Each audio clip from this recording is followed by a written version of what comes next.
Hace ya 10 años que me dio el ictus y me ha costado muchísimo, pero he ido mejorando.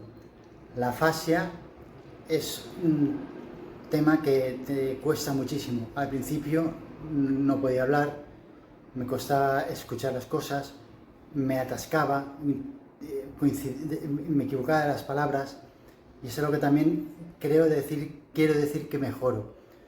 Lo más importante es que sepáis que todo el mundo que le pasa puede mejorar. Yo siempre era alguien con muchas ganas de hacer cosas y sigo intentándolo hacer, pero lo más difícil es que la gente opina que soy tímido, que tengo vergüenza, porque me cuesta decir las cosas.